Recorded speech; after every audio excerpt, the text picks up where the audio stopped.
السلام عليكم ورحمة الله وبركاته. الحمد لله الذي جعل التقوى لباس الصالحين والصلاة والسلام على رسول الله صلى الله عليه وسلم. وبعد amatendo amajjuvu tugatenda n'owekitiibwa Allahu Jalla wa'ala ebbanga lyonna.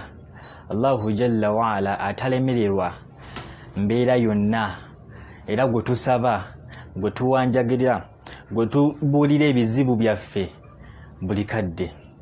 Omwana Adamu alina okubeera omusiimu ku Allahu Jalla wa'ala byamuwadde, naddala ekyengera ky'obusiraamu n'ekyengera ky'obulamu.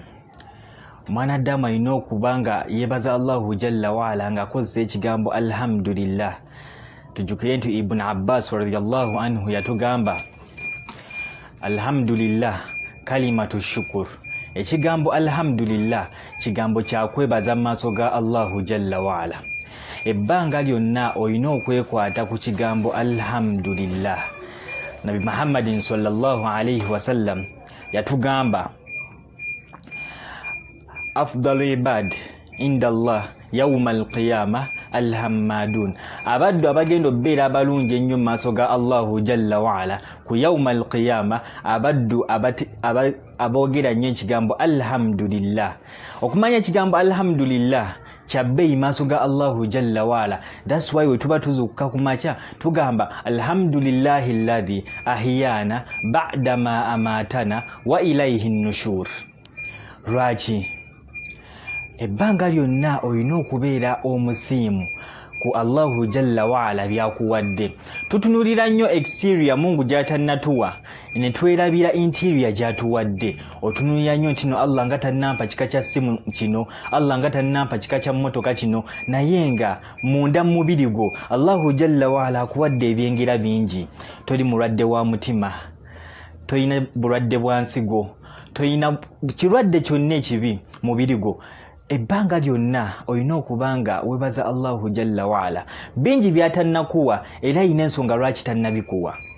So ebbanga lyonna tube nga tubaza Allahu Jalla wa'ala nga tugamba alhamdulillah. Kigambo kinene nnyo. Nabi Muhammadin sallallahu alayhi wasallam yagamba alhamdulillah tamla'ul mizan. Ekigambo alhamdulillah kizitoya minzaani y'omwana Adamu. So ebbanga lyonna beera nga weekwata ku kigambo alhamdulillah. Tusaba Allahu Jalla wa'ala abeere nga atusoboza ekigambo alhamdulillah kibeere ku nnimi zaffe ebbanga lyonna. Twebaza Allahu Jalla wa'ala olw'obulamu bw'atuwadde.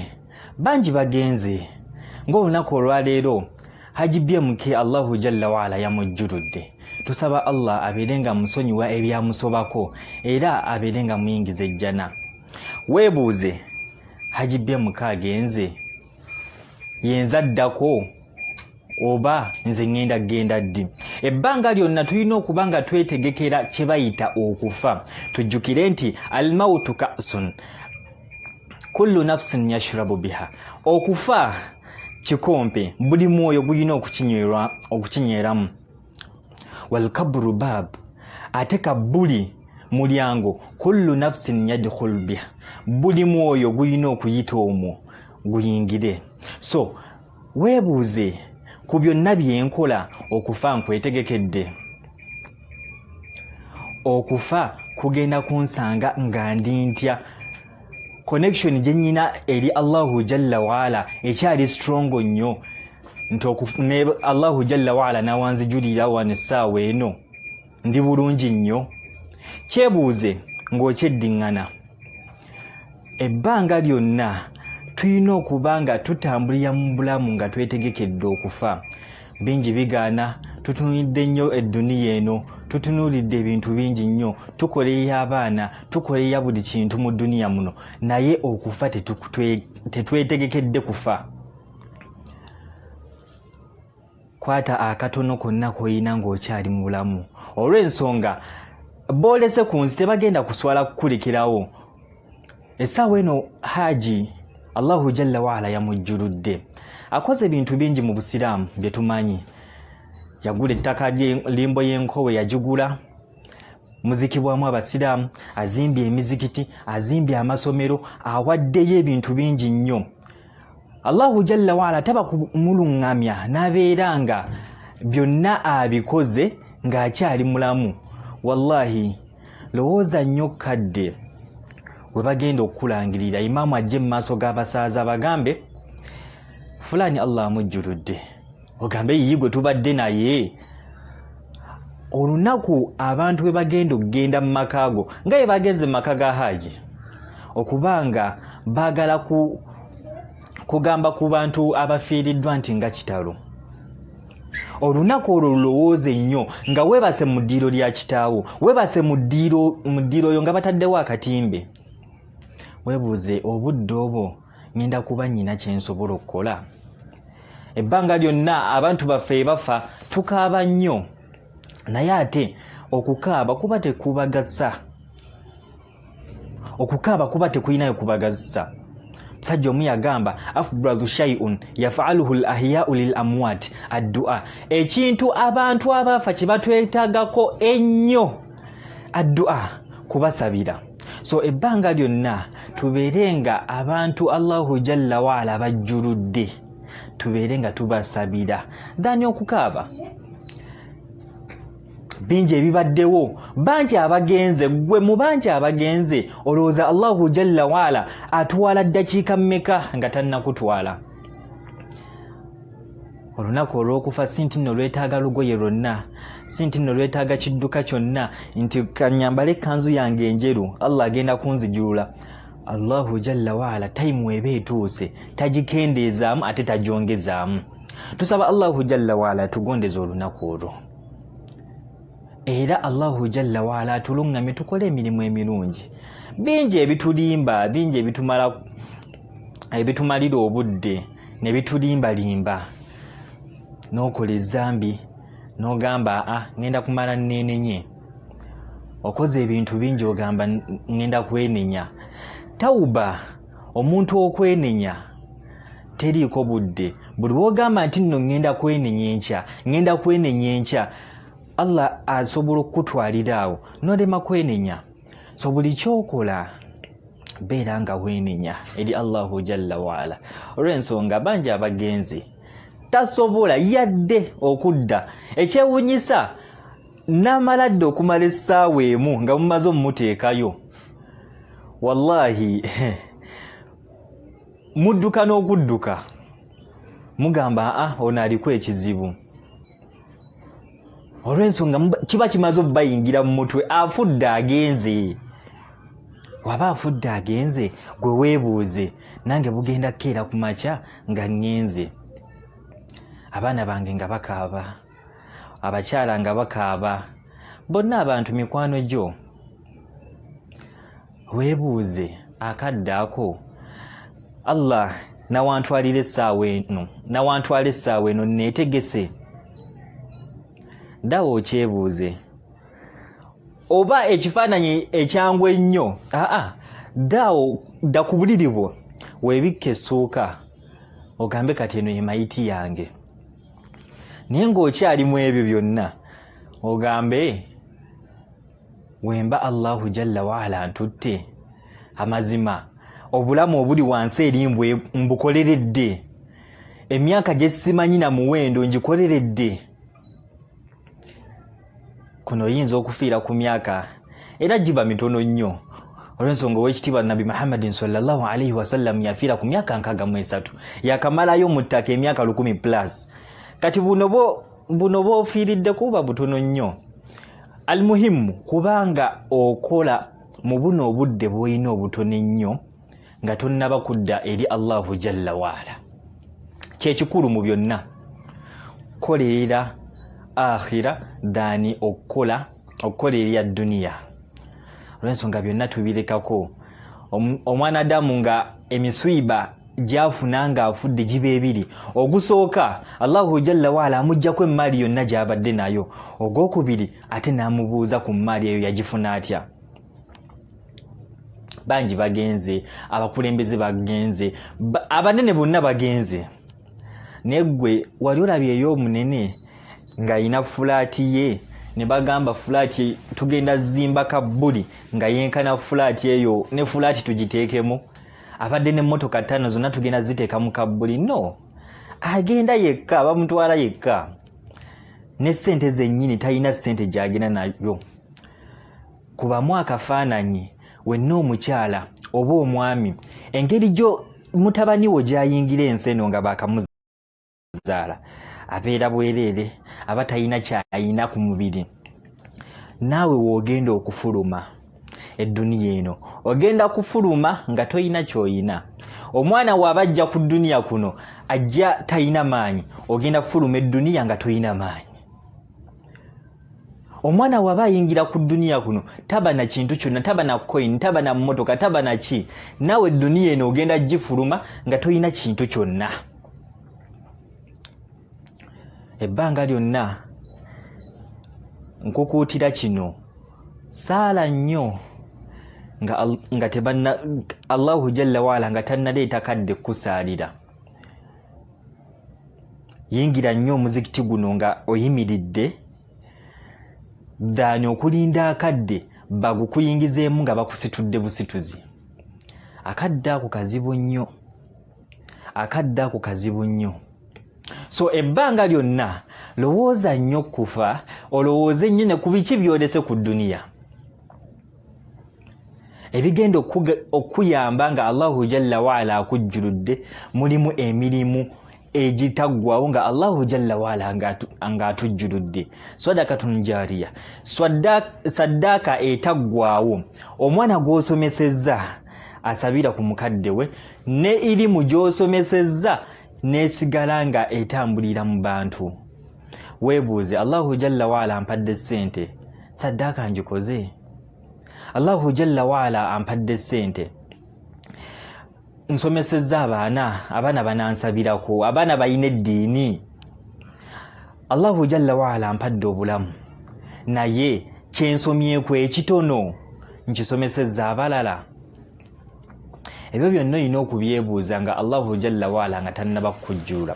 Olw'ensonga wanaamala okukujjuula ogenda birowoozaako ng'ebyayise gy'otasobola kudda. Mitala ennene kiringa nga bbeera na mukyala ne mwekyawa, naye w'otuula mu makaago olowooza nnyo, kale singa nakola bwenti, kale singa nakola kino, naye nga tokyasobola kukola ki? Mukyala ono kumuzza kubikola kutereera, kyekimu n'okufa. Ebbanga ly'omala ng'okyali mulamu Allahu Jalla waala n'akujjulula, ogenda kuba ofumiintiriza, ogamba singa, naye nga Allahu Jalla waala yakuwa obulamu, yakuwa obudde bwonna bwe wali olina okukozesa. So ebbanga lyonna bino ebintu tubyogera, sometimes bangi abasomesa si nti nno tebalina byakusomesa, wabula tubeere nga tujjukira nnyo akadde.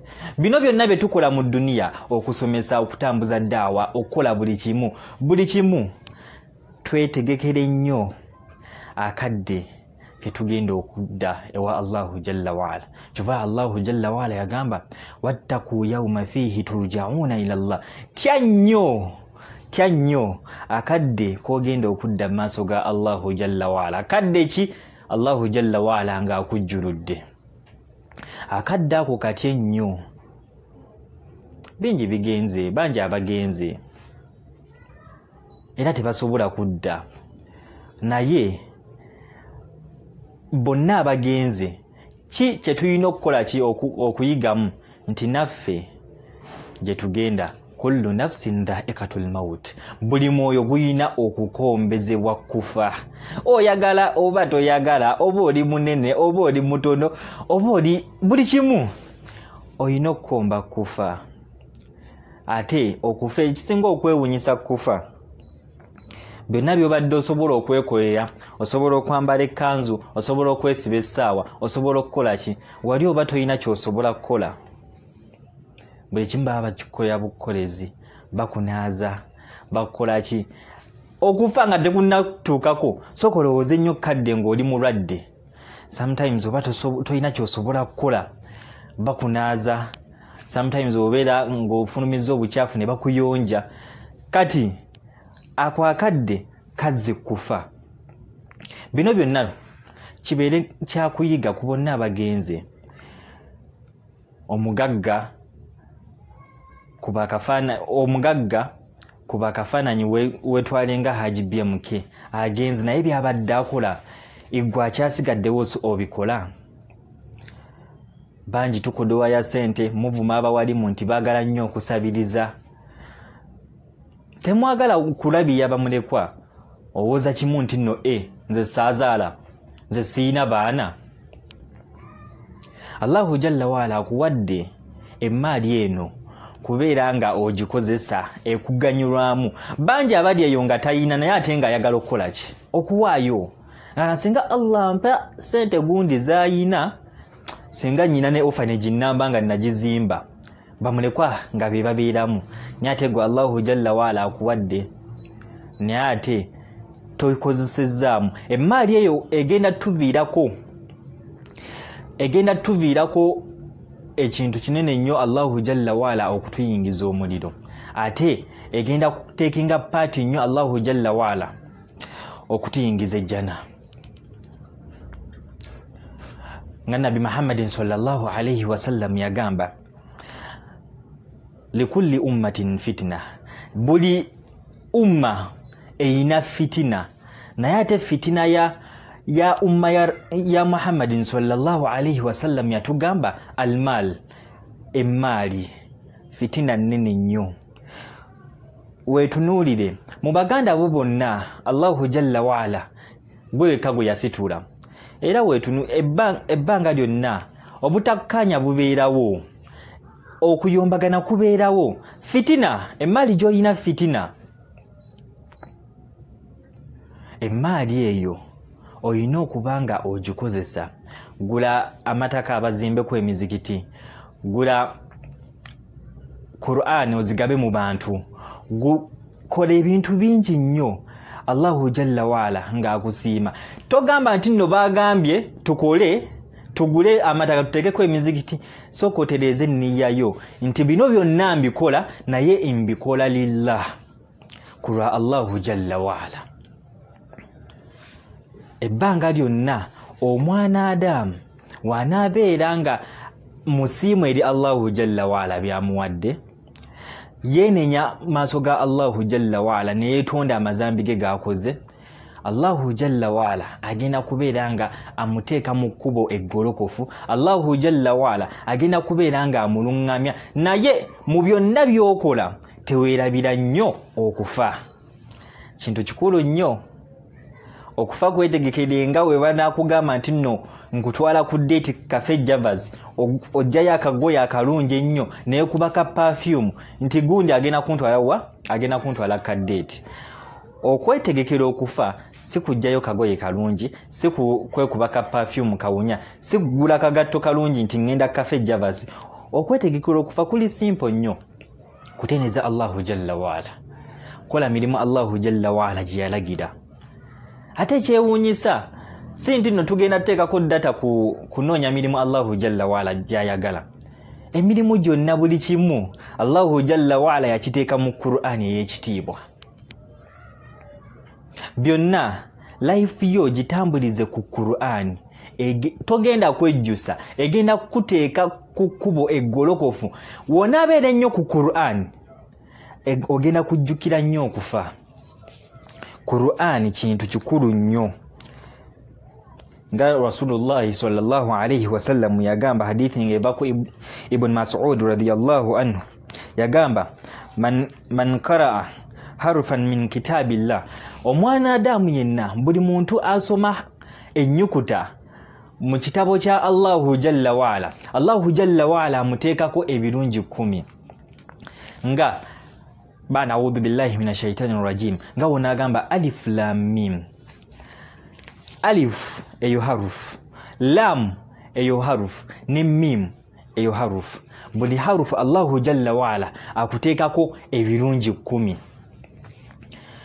Awalan ofunyemu ebirungi, ate ekugayidinze, ate ojjukidde nnyo kufa, olowoozezza nnyo ku Allahu Jalla waala n'omusinza ye Qur'an. Mwana tuweebuuze last scene yo ku Qur'an yaliyo ddi? ngate ku WhatsApp yessaawa eno oli online. Weebuuze Quran. Twayiga omuze tudownloadinga zi app ne tuteeka ku ssimu eza Quran. We bakubuuza gundi nga tokyasoma ku Quran ogamba oli musiru ate neekola ki ku ssimu. Naye weerimba gwe nga gwe mutima gwo.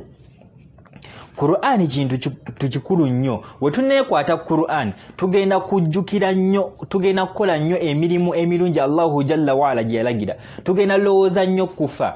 Olw'ensonga byonna bye twogera, byonna bye tusomesa biri mu Quran. Allahu Jalla waala agamba wattaqu yawma fihi turja'una ila Allah, kiri mu Quran. Kullu nafsin da'ikatul maut, kiri mu Quran. Kati mbuulira woonaasoma ebigambo ebyo wootalowooze nnyo kufa. Obirowoozezza nnyo, olowoozezza nnyo kufa, obikoleddeko ate Allahu Jalla waala akuwadde empeera. Weebuuza okuva ku makya naasomye ku Quran. Hadithi ng'eva ku Uthman ibn Affan yagamba, Nabi Muhammadin sallallahu alayhi wasallam yagamba, hayrukum man ta'allama al-Quran wa 'allamahu. Asinga obulungi mummwe yoyo eyigiriza Quran, yoyo akwata Quran ate n'atakoma kugikwata n'agisomesa n'abantu abalala. Okukwata Quran, okugisoma, it's not all about kukwata. Ogisomye, ogikolereddeko, ogisomesezza n'abalala. Tetusoma Quran eno kutuusa mukolo nti baatugambye tusome Quran. Ku makya n'ogwa ku juzu amma yonna n'ogisoma n'ogisuula wali. Weebuuze ebigambo ebyo byensomye mbikolereddeko. Tujjukire tuli ku okulowooza nnyo kufa, okwetegekera kufa. Gwe musomo gwaffe ogwa leero. Ebigenda okuyambako okwetegekera okufa mulimu al-Quran. Quran egenda kuyamba okwetegekera kufa, egenda kuyamba ojjukire nnyo kufa, egenda kuyamba nnyo okole emirimu emirungi. Quran yennyini egenda okusomesa mu mali gy'oyina obeere ng'ogaba al-Quran. Weebuuze ebbanga lye mmaze ku duniya kuno Quran ngimanyi. Quran kintu kikulu nnyo. One time omusajja yali mugagga nnyo nga ayina abakozi basatu. Omu ng'alongosa compound ye, omu nga wa mu kiyungu, omu nga abeera mu gadeni ye. Omusajja oyo yali teyazaala mwana yenna. One time n'akola akabaga n'ayita abakozi abo n'abagamba, munkoledde nnyo emirimu era nsiima nnyo. Yaleeta ebirabo bibiri. Ekirabo ekisooka kyali kya bbaasa nga mulimu ssente, ekirabo ekyokubiri yali Quran. Omukozi eyasooka ow'omu nnimiro gwe yayita n'amugamba, ebbanga ly'omaze ng'onkolera nsiima nnyo byonna by'onkoledde, naye ndeese bino ebirabo ebibiri, nsaba otooleko ekirabo kimu ky'oba otwala. Ebbaasa mulimu ssente ne Quran, ekitabo kya Allahu Jalla waala. Omukozi oyo yamugamba, mukama wange, ku byonna bye nkukolerera mbeera bize nnyo nga njagala nkusanyuse era osiime emirimu gyange, naye ate Quran sijja kufuna bulungi time egisoma, nsaba okkirize ntwale ebbaasa eno eya ssente. Musajja n'agenda n'azzaawo ebbaasa ey'okubiri n'ayita omukozi we omukiyungu n'amugamba, ku mirimu gyonna gy'onkoledde nsiimye nnyo era nkuwadde ebirabo bino bibiri, toolako kimu, Quran n'ebbaasa ya ssente. Musajja n'amugamba, nanditutte Quran ow'ekitiibwa, naye mukyala wange mulwadde nnyo ate akasente nkeetaaga, nzikiriza ntwale ebbaasa eno. Musajja n'atwala ebbaasa. Omukozi ow'okusatu ow'omu compound n'ajja n'amugamba, nsiimye nnyo byonna by'obadde onkolera, naye bino ebirabo ebibiri Quran n'ebbaasa ya ssente mbadde nsaba otwaleko kimu. Quran eno omusajja ono yali awandiiseemu ekiraamo kye nti ebyobugagga byange mbiwadde gundi nga taddaddeeko linnya. Ng'alinze omuntu anaayagala Quran, tujjukire nti omusajja ono yali talina mwana yenna ate ng'alina ssente. N'agamba omukozi, ku bino ebirabo ebibiri Quran ne bbaasa ya ssente londako kimu. Omusajja ono n'amugamba, maama wange yaŋŋambanga nnyo neekwate nnyo ku Qur'an, olw'ensonga we nnaabanga neekutte ku Qur'an ngenda giganyulwamu ebintu bingi nnyo. Qur'an egenda kunnyamba nsembere Allahu jalla waala. Qur'an egenda kunzijukiza ebintu bingi.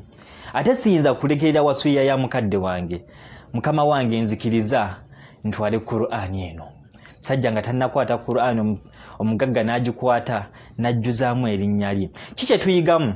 Woneekwata ku Qur'an nga we twogedde egenda kujjukiza ebintu bingi nnyo. Omusajja bano baatwalanga ebbaasa ya ssente, naye ate nga kye batamanya ekiri mu Qur'an kinene nnyo, kikubisaamu buno obubbaasa emirundi nga 10. Era omusajja n'amugamba, we nnaabanga nfudde ebyobugagga byange byonna mbikwasiza. N'ayita ne bano abakozi abaso n'abagamba, we nnaabanga nfudde njagala mubeerewo ng'abajulizi nti munnammwe ono yagenda okusikira ebyobugagga byange. Omusajja oyo yabeera nga Allahu jalla waala yamuwa ebyobugagga ebyoyo eyali mukama we olw'ekintu kimu, Al-Qur'an. Weebuuze, Qur'an eno njekwatako, tukaaba ennaku, tukaaba embeera embi, naye ate Qur'an tugyerabidde. Qur'an yo nga yo twagireka tetukyagisoma, tubeera ku WhatsApp, twekwasa zi app, naye ate omuntu mu bantu baffe waafa ne tulaga nti nno twenyamidde nnyo, ne tulaga nti nno tutidde nnyo. Yababeera wali n'ogamba subhanallah haja agenze. Naye we tumala okuva ku kabbuli ebyo byonna ne tubyerabira. We tumala okumuteekayo ne tubyerabe ne tudda mu kasasiro yenna gwe tukola ku duniya kuno. Kati tulaga nti nno ze zimu ku nsonga Ibrahim ibn Adham ze yawa abasajja nga bamubuuza lwaki tusaba Allahu jalla waala n'atatwanukula. Yabagamba, mulaga nti nno mutya nnyo okufa naye temwetegekedde kufa. Mulaga nti nno mutya okufa era omuntu waafa mutya nnyo nga subhanallah inna lillahi wa inna ilaihi raji'un, naye temwetegekera kufa. Omuntu wamala okufa mubeera mu nnaku akadde ako, naye wayitewo ennaku 2 muddayo mu life yammwe ne mubeera nga munyoma Allahu jalla waala, mubeera nga Allahu jalla waala temumutendereza. So ebbanga lyonna okwetegekera okufa, ekigenda okuyamba okwetegekera okufa, Al-Qur'an. Kitwale nti nno ye guidance Allahu jalla waala gye yatuwa. Bingi webigaana genda mu Qur'an egenda kukubuulirira. Buli kimu ekinaakutawaanya genda mu Qur'an. Allahu jalla waala bingi nnyo byeyateekamu. Tugenda sembyayo hadithi ya Aisha radiyallahu anha. Yagamba Nabi Muhammadin sallallahu alayhi wasallam yagamba, alladhi yaqra'u al-Qur'an wa huwa mahirun bih ma'a safaratun kiramin barara. Omuntu asoma Qur'an ey'ekitiibwa nabeera nga agisoma, awaayo obudde bwe, agikwata, agikolerirako, abeera mu kkubo erya kirami mbarara. Kubo ki? Ekkubo eryo erya kirami mbarara lye kkubo omubeera zi malayika. Tujukire Allahu jalla waala atugamba mu suratul Abasa, fi suhufin mukarrama marfu'atun mutahhara bi aidi safara kiramin barara. Ekkubo ery'abamalayika abawulize. Allahu jalla waala obeera nga osoma nnyo Qur'an, weekwata nnyo Qur'an, akuteeka mu kkubo eryo. Qur'an kintu kikulu nnyo. Ate nze atamanyi kusoma Qur'an atagikwata, naawe asoma Qur'an tilawatan, Allahu jalla waala akuwa empeera, n'akuwa n'empeera z'okuba obuvubi bwonna bw'okoleddemu okubeera ng'osoma Qur'an. Bwe tuneekwata ku Qur'an ey'ekitiibwa, bingi nnyo tugenda bimanya ku nsi kuno, tebigenda kubeera bipya. Era wenna omuzadde ayagala okubuulirira omwana we, kyangu nnyo genda mu suratul Luqman we yabuulirira mutabani we. Bingi nnyo biri mu Qur'an naye tetugisoma. abasinga tulaba nti nebisiyaga bipya ni Allahu jalla waala yabyogerako dda mu Qur'an. Tulabye barappers abazze ng'omwana asembyayo ekigambo dda ba bonna Allahu jalla waala yabyogerako mu Qur'an suratu Shu'ara. Twakalaba nti nno obwenzi bubi Allahu jalla waala yabwogerako. Twakalaba nti nno shirku mubi Allahu jalla waala yamwogerako mu Qur'an. Ebbanga lyonna woneekwata ku Qur'an egenda kubeera nga ekugayidinga ku kkubo eggolokofu. Qur'an egenda kujjukiza okufa. Qur'an egenda kuleetera okwetegekera okufa. Qur'an egenda kuleetera okubeera ng'okola emirimu Allahu jalla waala gye yalagira. Kyensembyayo tubeere nga tusabira bonna Allahu jalla waala be yajjulula, naffe tubeere nga twetegekera okufa.